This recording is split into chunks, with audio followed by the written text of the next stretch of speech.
of all people, bringing healing and wholeness to the hurting and heartbroken through the love of Christ. Divine Television Network USA, a place of hope. Shalom, shalom, shalom. Good afternoon, good morning. It is a pleasure to see you again today. It's a pleasure to be with you again this particular day that the Lord has made, that we must rejoice in it, we must celebrate in it. The joy in the day is a choice that you have to make. You and I have to make that choice to rejoice in the Lord, for He is good and His mercies endure forever. How was your Valentine? I hope it was a good day. I hope you had a lovely time with your loved ones, and may God bless you immensely. God bless you abundantly. Today, I welcome you to an encouragement that I want to encourage together with us about God knowing our ways. He knows everything about us. He knows our name. He knows our way. He knows our future, because He is a good God. I know that sometimes we may be going through dark times. People may be going through difficult times. You may go through pain, or you may be going through a wide wilderness or a dark desert, not knowing what to do. And sometimes it is normal for us to feel God has forsaken us. Even Jesus felt the same, and He said, my Father, why have you forsaken me? That immense pain and longing for help sometimes comes our way, but we have to have evidence in us that God knows my way. So allow me to pray, and before I pray, I want to welcome you to Evangelist Sarah Mbogo Ministries here on Facebook and on YouTube. If you're watching us on YouTube, kindly press the subscribe button and be with us so that you won't miss anything that comes on live through this channel. It is a blessed time that we normally have here in praises, in worship, in prayers and intercession, and also in prophetic declarations and even the teaching of the Word of God all the week long. May God bless you as you join in, and allow me to pray with us before we dive into the Word of God. Father, in the mighty name of Jesus Christ, you are God and there is no one else like you. We thank you. We bless your holy name for the time that you have given unto us. Open our hearts, oh Father, that we are able, Lord Jesus, to know what you are teaching us today. Father, open our eyes to see the path that you're setting before us. Open our minds to accommodate the revelation of Father, and help our soul and our hearts to transform by the word that you're giving us this particular day. In Jesus' name, amen. You can type amen. You can say amen. You can shout and scream amen. You can also dance amen, for this is acceptable here on Gospel Lane with me, Teacher Masai. So we are going to focus on Psalm chapter 1, and our theme comes from Psalm, the first Psalm and the sixth verse. That is Psalm 1 verse 6. That is where our theme comes, where the Bible says the Lord knows the ways of the righteous. The Lord knows the ways of the righteous. The Lord knows your ways. He knows my ways in every way possible, more than we even know it. So I want to say that God knows your way, and this is what that scripture says. For the Lord knows the way of the righteous. The Lord knows the ways of the righteous, but the way of the wicked leads to destruction. Now, these words here, very simple words that have been used here. We want to dissect them, then bring them back together, and then maybe expose the entire psalm so that we just come to the understanding and the confidence. My aim today is that you have this confidence that God knows your way, that God knows what you're going through. He knows you. God knows everything around us, and He is there to help us know that we are in a good place. So in other verses, the Bible says the Lord charts the way of the righteous.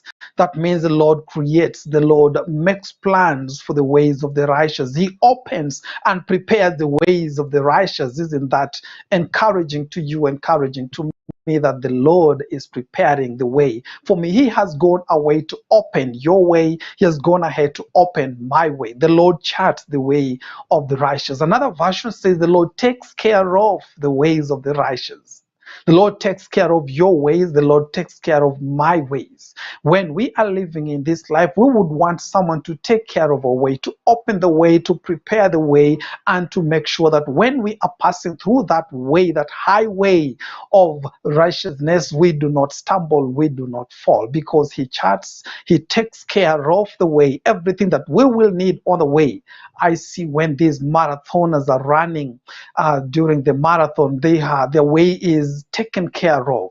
Where they reach points where they have ice, they reach points where they have water, they reach points where they handed over the given handkerchiefs. And this is what it really means by the Lord takes care of our way. So when we wake up in the morning, when we sleep at night, when we go to work, let us have this confidence that the Lord has taken care of our ways. The Lord has taken care of our way.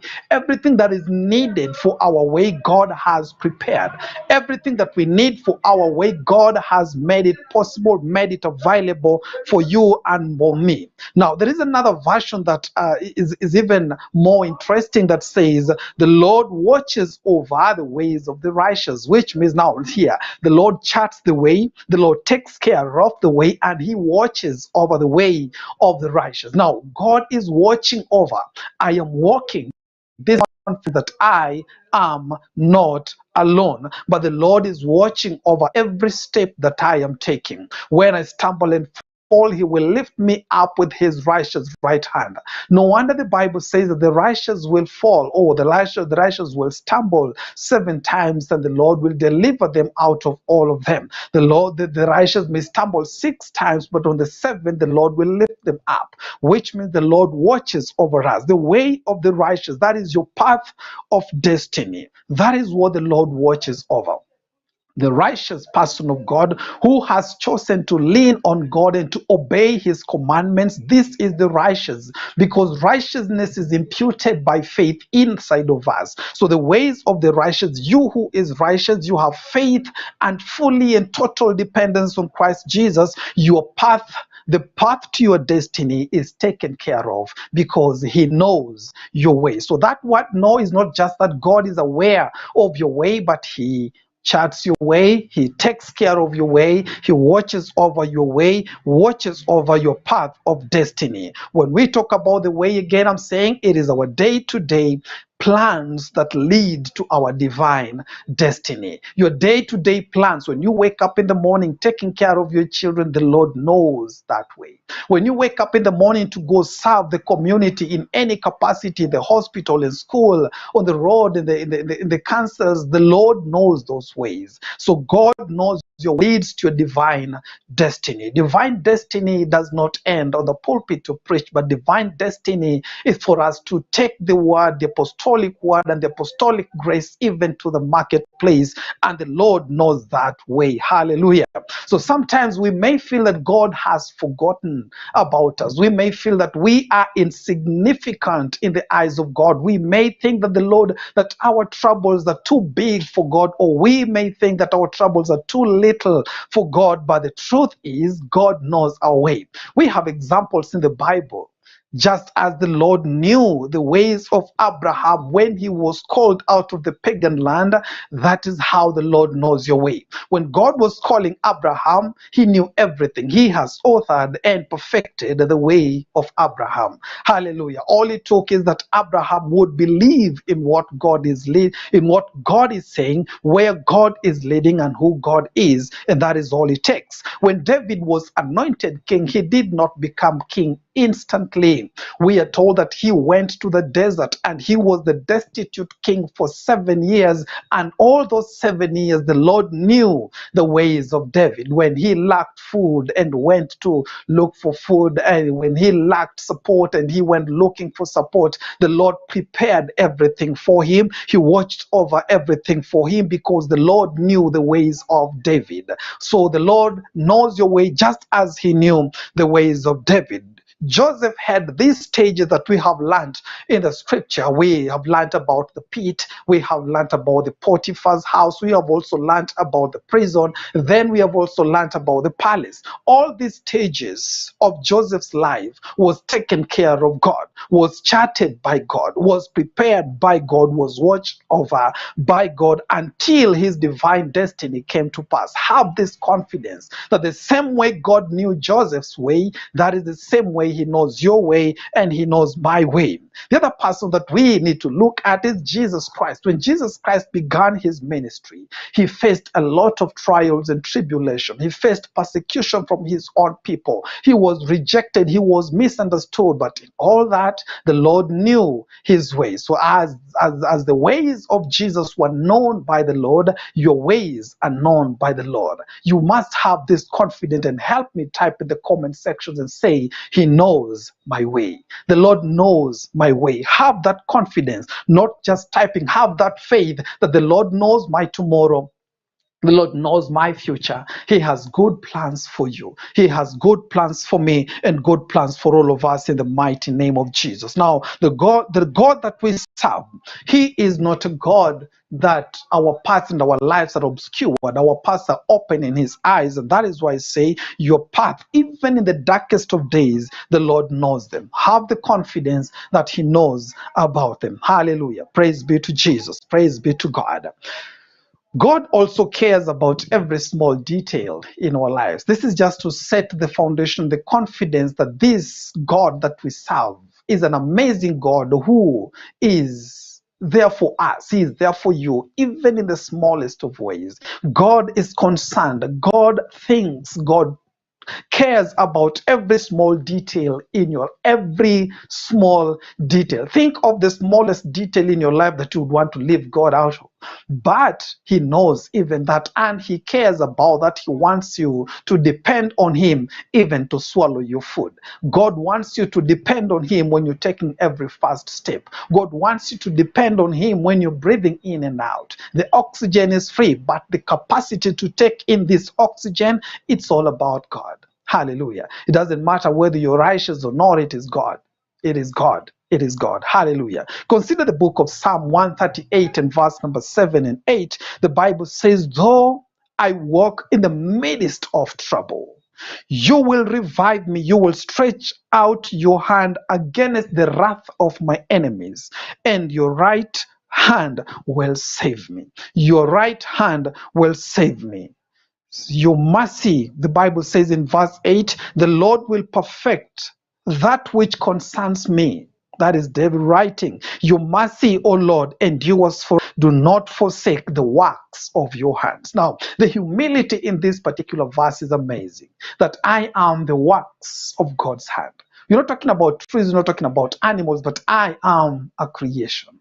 God created me in his own image. And here, this is the confidence that David shares with us. He says that the Lord takes care of the works of his hand, takes care of his creation, not the entirety of creation, but specifically you as a creature created by God in his own image, and God values you so much. The Bible says, therefore, he will perfect everything. Hallelujah. He will perfect that which concerns you, that which concerns you. Praise be to Jesus. I would want us to go and look about and talk about our families. I would want us to talk about our ministries. I would want us to talk about our government. I want us to talk about our world. But then the Bible says that you as an individual, God will perfect that which concerns you. The Lord will perfect that which concerns me. Me as an individual. God takes care of me. You may be in a place and you're thinking, God has forsaken me. You may be in a place and you're thinking, I can't do this anymore. You may be in a place and maybe you want to give up, you want to quit, you want to throw in the towel. But this is what the Bible says. God wants to perfect that which concerns you. What is it that bothers your mind? Do not worry. God cares about you. The Bible says, cast your burdens unto him, for he cares for you. Now, when we think about God caring for us, he doesn't just care for us randomly. Doesn't care for us randomly. Praise be to Jesus. He has a specific and a strategic way of looking into this. And where do we get this? The book of Luke chapter 12 verse 6 and 7, the Bible says, are not 5 sparrows sold for 2 copper coins, and not one of them is forgotten before the Lord. In verse 7, the Bible says, but the very hairs of your head are all numbered. Praise be to Jesus. Do not fear, therefore. Hallelujah. You are of more value than many sparrows. See, the tiniest, a sparrow is very tiny. And the Bible says the value of 2 sparrows, the value of 5 sparrows is 2 copper coins. Hallelujah. But the Bible says you're worth more than 1,000,000 sparrows. Many of them. Hallelujah. But this is what I want us to focus on. The Bible says that, but every hairs of your head are numbered by God. Hallelujah. Looking at that word numbered, it's not just like God counted. Hallelujah. It is not just that God knows how much hair you have. But this is what the Bible says. Every hair on your body, every hair on your body, including my beard, hallelujah, including my beard. The Bible says God has numbered them. When you number something strategically, you number something so that you don't forget, you keep record of what you have done. God has placed a specific, unique number for every hair upon our head. Hallelujah. Are you a barber? Are you watching? Hallelujah. Those hairs you're cutting, the Lord has numbered the hairs of our head. Praise be to Jesus. Now, the point is this, that if God has numbered the hairs of your head, he has strategically counted and taken to account every hairs on your head, then it means God he's more interested in our heart, and he has given much more value in our hearts, in the mighty name of Jesus Christ. And Busia is still very hot. We are praying that the Lord of God in heaven will provide us with rain in the name of Jesus. As we say that, I want to say this: the Lord has plans for your life. Do not quit. And now I'm speaking to someone today. The Lord has plans for your life. Do not quit. You may rest, you may take a break listening to what God has said and what God has in store for you. But the thing is, do not quit on Jesus. Do not quit your salvation. Do not quit your family. Do not quit that job. Do not quit.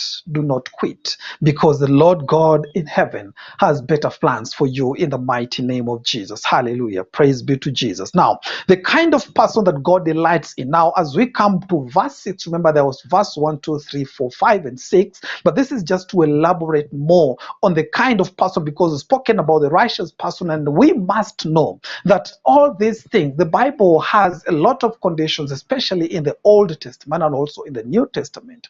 He says, if you do this, then this will happen.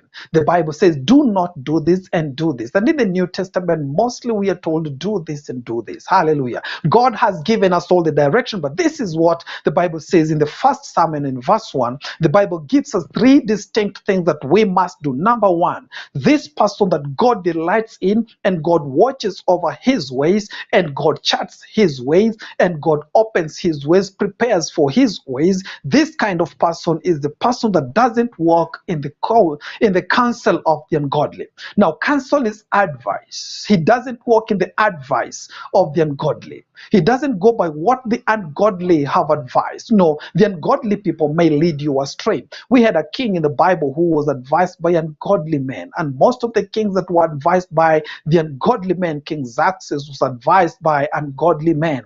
King Ahab was advised by an ungodly woman. He went astray because he followed the advice. These kings, they followed the advice of the ungodly men. When you follow the counsel, the advice, the directions, the leading, the convincings of the ungodly men, then we cannot be led of the Lord. Hallelujah. Remember, we are talking the plans, the day-to-day plans and the path to your divine destiny is walking. We are going through a process, which means we must hear. We must hear from the people around us. Which kind of people? The godly ones. So what the Bible says is, Every day you're walking, walk in the counsel of the godly, the men that God has set over you, the bishops, the pastors that God has set over you, the godly people that God has set above you, your father, your mother that God has set over you.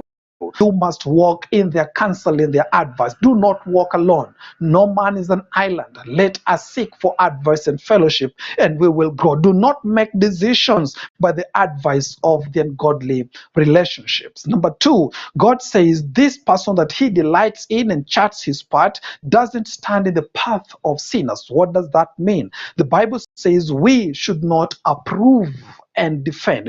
We don't stand up for the path and the ways of sinners. We cannot choose two ways. The Bible says we must have one master.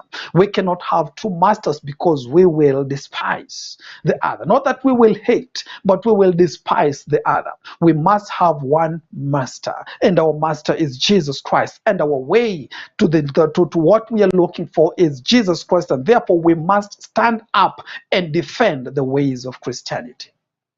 Hallelujah. He does not approve and defend the sinful ways of this world. There are so many sinful ways that have come up. You may innocently say, this is just something that has happened. This is the new trend. Do not defend what the Bible has said is abomination. Hallelujah. God will delight in you. He doesn't sit in the seat of the scornful. What does this mean? You don't mock the plans and the purposes of God. We have people who mock the person, the plans, and the purposes. This is not good. The Bible says if you want him to lead you, if you want to depend on him that he opens the ways to your divine destiny, then do not sit in the counsel, do not sit in the seat of the scornful. Do not be comfortable when his person is defiled and derailed. Do not be comfortable when his plans and purposes are being derailed. Do not be comfortable when the plans of God are being derailed. Praise be to Jesus. So we must follow the counsel of the ungodly, the advice. We also must stand up for the gospel and the ways of truth. We also must sit in a place where we praise the name of Jesus, not scorn him. Praise be to Jesus. In verse 2, the Bible gives us more insight. It says, now, when you have done that, please follow the law. Hallelujah. He says, delight in the law of the Lord. When you delight in the law of the Lord, you have immense joy in what God has said. Whether it is against your own self-rule, or it's something that upholds what you believe in or what you love most, but we must have immense joy in what God approves. Hallelujah. Do you have immense joy in what God approves? Praise be to Jesus. And fifth, the Bible says, meditate on the law of the Lord day and night. His spiritual environment, the spiritual environment of this kind of person is saturated in God's plans and purposes all through, whether it is through songs, whether it is through what you're watching, the games you're playing, everything we are doing. Let your day and your night be saturated with a spiritual environment by meditating inside of you, saturated by the word of God, by the law of God, by the will of God. Outside of you, saturated by the will of God. Your spiritual environment in and out, fully saturated by the plans and the purposes of God. When we follow these 5 things that we are given in Psalm 1, verse 1 and verse 2, then we will be the kind of people that God delights in. And when God delights in us, he charts our paths, he leads us in ways that we need to move in the mighty name of Jesus. Is it in vain for us to do this? Is it in vain for us to do this? It isn't. Everything that we do for the Lord, whatever we do for the Lord, whether it is giving, the Lord will give back. Hallelujah. Whether it is service, our labor is not in vain. Whether it is our praises, his glory will be upon us. We need to know that everything we do for God, God is not any man's debtor.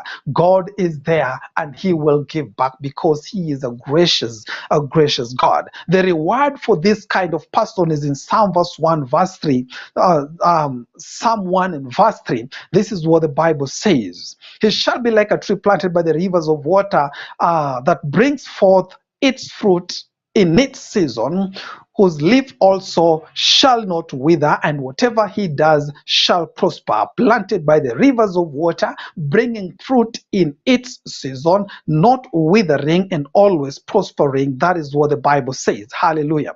Are you a tree planted by the rivers of water? Praise be to Jesus. When I think about the planting of the Lord, when I think about the oak of righteousness, we are the planting of the Lord. When I think about rivers, and I'm also thinking about the healing rivers of Jeremiah 47, where every place that this river goes, where this river goes, you're standing along that river, you will be healed. Everything that stood where the river passed received its healing, received its prosperity, bore its fruit in the name of Jesus. And also remember Jeremiah 31 and verse number 9, the Bible says, they shall come with weeping, hallelujah, and with supplication, and I will lead them, hallelujah. I will cause them to walk by the rivers of water in a straight way, which they shall not stumble. Praise be to Jesus. For I am the father to Israel, and Ephraim is my firstborn.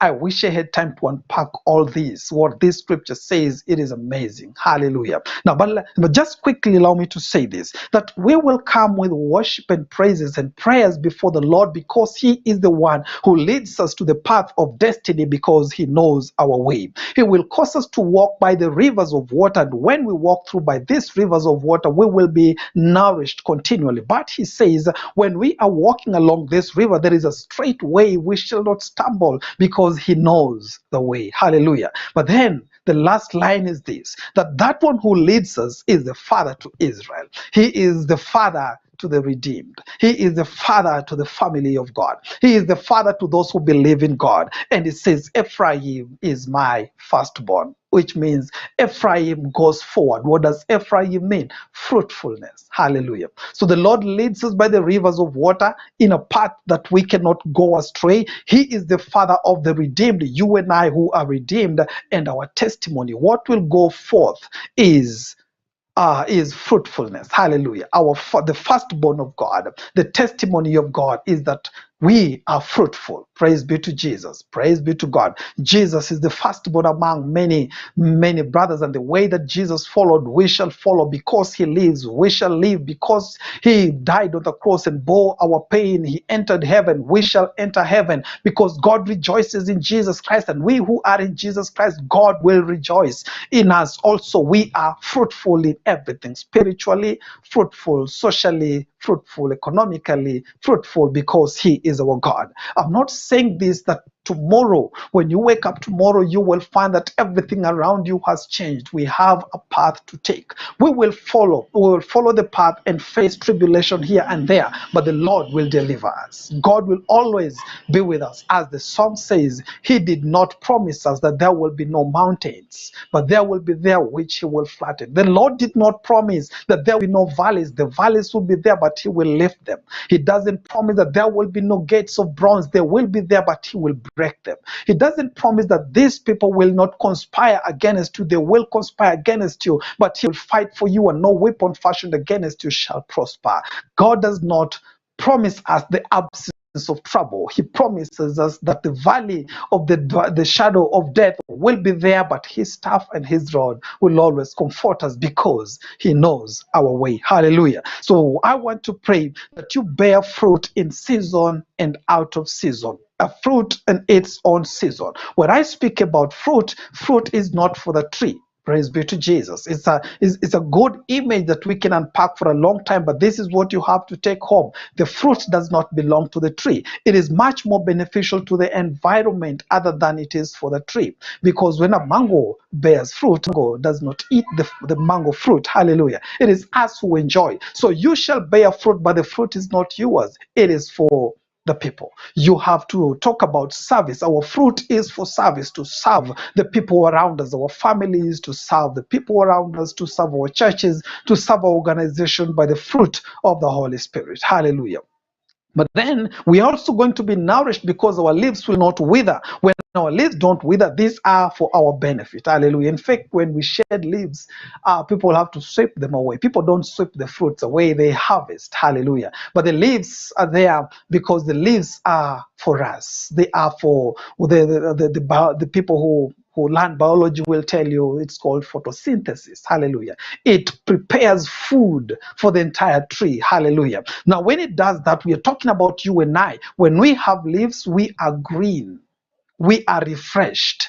We have our own devotion time. We are strengthened from within. Not only the community, strengthen the community, yes, but also strengthen yourself in the Lord so that when times of trouble come, you can be like David and you say, I encourage myself in the Lord. I strengthen myself in the Lord. But the Bible says the works of our hands shall prosper. My prayer is, may you be fruitful in every season to give fruit that is needed for that season. May you be nourished in everything that you do. May your leaves not wither. May you feed in the devotion with the Holy Spirit, fellowshipping with Him perpetually in the name of Jesus. And let the works of your hands, let them be established. Let them prosper in the mighty name of Jesus. Praise be to Jesus. Finishing with this, the Bible says your inheritance, that is Psalm 37 verse 18 and 19, may your inheritance last forever. May everything, every day-to-day plan and effort that you have done, let it not be wasted. May it be established. May it last forever. May you not be ashamed when times have become evil, but may you be honored even when there is evil in the community. My prayer for you is that even in the days of drought, in the days of famine, in the days of recession, may you be satisfied because the Lord knows your way.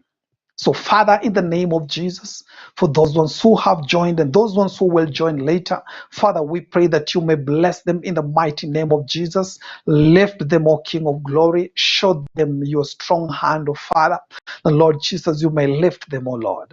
Lord, because you know our ways, you know our troubles, you're familiar with our weaknesses. Help us, O Father, because you care. Lift those ones who are down, give hope to the hopeless, O Father. Feed those ones who are lacking, and Lord Jesus, provide for everyone who needs, according to your riches in glory. Father, for the men and the women of God who labor on Divine Television Network USA, God, may you supply for them according to your riches in glory. Let their service not go in vain in the mighty name of Jesus. For those ones who follow us, oh God, and those ones who listen, oh God, and watch, oh King of glory, Lord Father, there is a special blessing for them, for they have forsaken much to be here, oh Father. May you restore to them 100-fold for whatever they have forsaken to be here. Father, Lord, may you replenish them, O King of glory. May you provide for them, open doors for them in the mighty name of Jesus. We thank you, Father, and we bless you. In Jesus' name we have prayed, and you can shout, amen.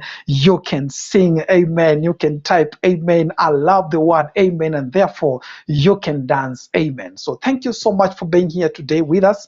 I know we've taken more time than usual, but I pray that the Lord will bless you. I believe God has touched you in a way. Share with us on the comment sections what the Lord has done for you, the testimonies the Lord will do. And also share this link, subscribe to our Facebook channel, subscribe also here. No, you can follow us here on Facebook. Do not eat this food alone. Share it with someone else so that you are blessed in the mighty name of Jesus. My name is Teacher Masai here from Busia, bringing you this word on Gospel Lane every third Thursday. May God bless you. Shalom and peace.